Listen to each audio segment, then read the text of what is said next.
Fala galera, sejam todos muito bem-vindos novamente ao canal. No vídeo de hoje eu vou falar um pouco sobre fundos imobiliários para a gente entender a diferença entre fundos de papel, fundos de tijolo e qual a melhor opção para cada momento econômico. Então, para começar o vídeo, a gente tem que entender que a economia ela funciona em ciclos. Então nós temos os ciclos macroeconômicos, né?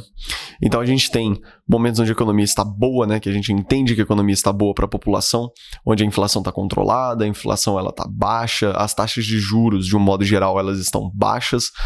Então, a população tem um poder de compra, a gente tem condições de comprar o que a gente precisa. Então, financiamentos acontecem a rodo, empréstimos acontecem. Então, de um modo geral, a economia gira, né? A economia está aquecida, tem dinheiro rodando no mercado. E a gente tem ciclos onde a economia ela está desaquecida, ela está fria, né? Digamos assim, quando a inflação sobe. Então, a gente vive nesse ciclo. A gente tem alta da inflação, alta dos juros, a economia esfria. A inflação começa a ser controlada pela alta dos juros, então começa a ser reduzida a inflação, reduz os juros, a economia aquece. E a gente vive nesse ciclo, certo? Então, entendendo isso, agora a gente consegue entender qual é a diferença de um fundo de tijolo e um fundo de papel. O fundo de tijolo, ele é aquele fundo imobiliário que possui algo real, algo construído, seja ele um shopping ou mais de um, né? Seja ele shopping, hotel, galpão logístico, enfim, laje corporativa, qualquer coisa que possa ser construído e transformado em um fundo imobiliário físico. Beleza? Então, aquilo que é gerado de renda por esse fundo, ele é diretamente atrelado aos imóveis que estão sendo locados. Então, a gente tem um exemplo, fundos imobiliários de hotéis. Então, esse fundo imobiliário tem algum hotel ou alguns quartos de hotéis que a rentabilidade dele está diretamente ligada à quantidade de pessoas que estão frequentando esses hotéis ou esses quartos de hotel. Assim como galpões logísticos, que estão sendo locados para grandes empresas para fazer a operação logística deles. E assim por diante. Então, está diretamente ligado a alguma coisa física, certo? Os fundos de papel, eles são fundos que não têm algo físico. Eles são fundos baseados em contratos imobiliários. Então, são os chamados recebíveis imobiliários. Esses fundos, como eles não têm algo físico, eles são diretamente ligados ao tipo de contrato feito para existirem esses recebíveis. Então, o que isso quer dizer? Isso quer dizer que, de um modo geral, o fundo possui uma carta de crédito rodando na forma de um contrato que gera um recebível imobiliário. Então, esses contratos eles são atrelados, né, eles são ancorados em algum indicador da economia. Normalmente, esses indicadores podem ser CDI, podem ser IPCA, podem ser Selic. Normalmente, na maioria dos casos, né, a gente vê atrelados ao CDI. Então, como esses fundos de papel eles são atrelados a algum indicador de juros, digamos assim, na medida que a inflação sobe, que os juros sobem, a rentabilidade de fundos de papel tende a subir.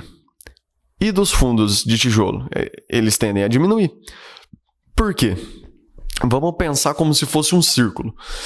A gente tem uma economia esfriando, então a gente tem vacâncias sendo geradas, a gente tem algumas empresas que deixam de alugar tantos galpões, por exemplo, porque a operação deles esfriou. Então o consumo diminui, o investidor deixa de investir em posições de risco, assim como as empresas deixam de vender, deixam de faturar. Então, hotéis deixam de ser tão frequentados, shoppings deixam de ser tão frequentados, lajes corporativas muitas vezes são deixadas vagas, né? Na medida que as operações das empresas esfriam. Então, obviamente, o rendimento desses fundos também diminui, certo? Então, na medida que um esfria, o outro aquece, de um modo geral. Então, o que é melhor? Um fundo de tijolo ou um fundo de papel? Nenhum. São ambos bons, cada um para o seu momento. Então, eu tô falando para ficar fazendo aquela rotatividade de carteira, eu vou encerrar minhas posições de papel, comprar tudo de tijolo e na medida que vai esfriando eu migro. Não é isso que eu quero dizer.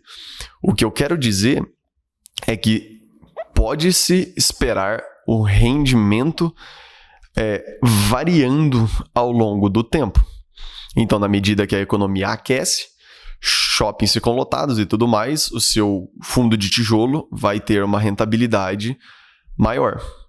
Ele vai poder ter uma rentabilidade maior, né? O faturamento dele melhora, ele pode ter uma rentabilidade maior. Na medida que a economia esfria, os fundos de papel tendem a ter uma performance melhor, por questões contratuais, porque o crédito normalmente é dado em cima de alguma taxa de juros. Se o juros está subindo, a rentabilidade desse contrato também está subindo. Beleza. Então, o que eu faço particularmente? Eu vejo fundos em um momento ruim, por exemplo, o momento que estamos vivendo agora, Selic a 13,75, chegamos num platô. Eu vejo fundos que estão em um momento ruim, porém que tem uma possibilidade de recuperação. Fundos de tijolo que tenham bons locatários, que tenham uma boa estrutura e que tenham uma chance baixa de quebrar. Um bom ativo de um modo geral.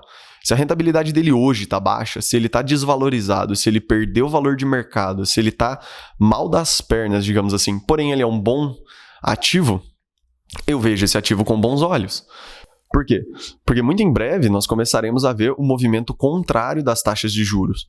Uma vez que a inflação já aparentemente está controlada, a gente já viu a taxa de juros não sendo aumentada nessa última reunião do Copom. Então a gente vai começar a ver o retrocesso, né, da taxa de juros muito em breve. E isso vai significar o quê? Vai significar que os ativos de papel, os fundos de papel, vão começar a reduzir a sua rentabilidade, enquanto os fundos de tijolo vão começar a aumentar a sua rentabilidade. Ambos, eles vão render. É possível, num momento muito ruim, um fundo de tijolo parar de render? É possível. Se um hotel tá vazio, não tem ninguém, ele não vai te repassar a rentabilidade, porque ele não tá tendo a rentabilidade. Mas é atípico, é difícil acontecer se o ativo for bom. Então, essa flutuação que a gente tem dos ativos, ela é comum, ela vai acontecer e ela sempre vai acontecer. A estratégia que eu adoto é encontrar o momento onde o ativo está descontado, onde o ativo está desgostoso para o mercado e entrar nesse ativo nesse momento. Porque na medida que ele tiver potencial de crescimento, você entrou nele a um preço bom, ele vai ter a valorização do ativo, do valor de mercado, e ele ainda vai ter o dividendo sendo pago para você todo mês. Beleza? Então, de um modo geral, diversifique sua carteira de forma consciente. Pense a forma como você vai diversificar. Não tenha tudo em tijolo, também não tenha tudo em papel. Essa flutuação ao longo dos anos é normal, então se você usar a rentabilidade de um para adquirir ativos do outro em um momento oportuno e for fazendo essa manobra ao longo do tempo, provavelmente o seu aproveitamento vai ser muito grande, certo? Então, de um modo geral, é isso. Nada do que eu falei é recomendação. Faça você a sua estratégia. Eu só estou compartilhando a minha e tentando passar a teoria, né, da economia de um modo geral, da macroeconomia. Então, deixe seu like se esse vídeo serviu para você de alguma forma. Pense antes de colocar seu dinheiro em algum ativo. Bom, espero que esse vídeo tenha te ajudado de alguma forma, tenha agregado informação para você. Se sim, se inscreva no canal, deixe seu like e até o próximo.